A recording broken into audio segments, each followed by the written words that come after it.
నమస్తే అండి. నమస్తే. హైదరాబాద్ లో జిహెచ్ఎంసీ ఎలక్షన్స్ అయితే రాబోతున్నాయి రానున్న రోజుల్లో. అయితే ఇక్కడ ఉన్న కార్పొరేటర్ కానీ ఎమ్మెల్యే కానీ ఏ విధంగా పనిచేస్తున్నారు అండ్ ఇక్కడ ఉన్న డెవలప్మెంట్ అనేది ఏ విధంగా జరుగుతుంది? డెవలప్మెంట్ ఏం లేదు, రోడ్లు వేస్తున్నారు, చెట్లని ఇట్లా నరికి ఏడంటే ఆడ పడేస్తున్నారు. కార్పెంటర్ అయితే ఎవరు వస్తలేరు. ఆ కార్పెంటర్లు ఎవరేమో తెలియదు. అది అని పేరు సీఎం రెడ్డి అంటున్నాడు కానీ వస్తూనే లేడు సరిగా. ఎమ్మెల్యే ఎప్పుడో ఒకసారి వస్తాడు.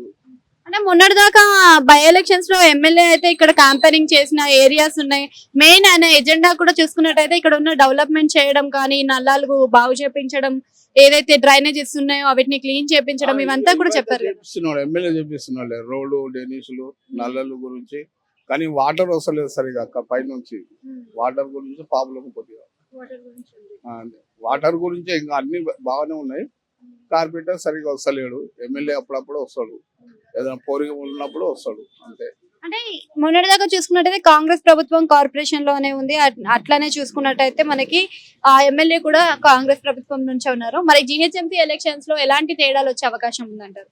ఏవో ఎలక్షన్లు వచ్చినప్పుడు ఎరకైతుంది ఎట్లా నడుస్తుంది ఏంది, ఇక్కడ పట్టి ఉంటది. అంటే గతంలో ఒక ఎమ్మెల్యే ఉన్నారు, బై ఎలక్షన్స్ తర్వాత ఇంకో ఎమ్మెల్యే వచ్చారు. మరి వ్యత్యాసాలు ఏమైనా కనిపించాయి అంటే తేడాలు ఏమైనా గమనించారా మీరు? కాకపోతే ఈ ఎమ్మెల్యే ఉన్నాడు కదా, ఆ ఎలక్షన్ల ముందు ఏం చేస్తాడో ఏమో తెలియదు. ఫస్ట్ ఉన్న ఎమ్మెల్యే అయితే ఆమె వస్తూనే లేదు అసలు. ఇక్కడికి ఎప్పుడు వస్తలేదు. ఈయన ఎమ్మెల్యే అప్పుడప్పుడు వస్తాడు. అంటే ఇంకా మీకు దీంట్లో అంటే ఇంకేం చేపించాలి ఏరియాలో, ఈ బస్తీలో మీకు ఏం చేస్తే బాగుంటుంది? వాటర్ ప్రాబ్లమే ఎక్కువ ఉంది. రోడ్డు అవుతున్నాయి పోతున్నాయి, ఆ చెట్లు గిట్లు అన్ని సాఫ్ అవుతున్నాయి. వాటర్ ఒకటే ప్రాబ్లం ఉంది.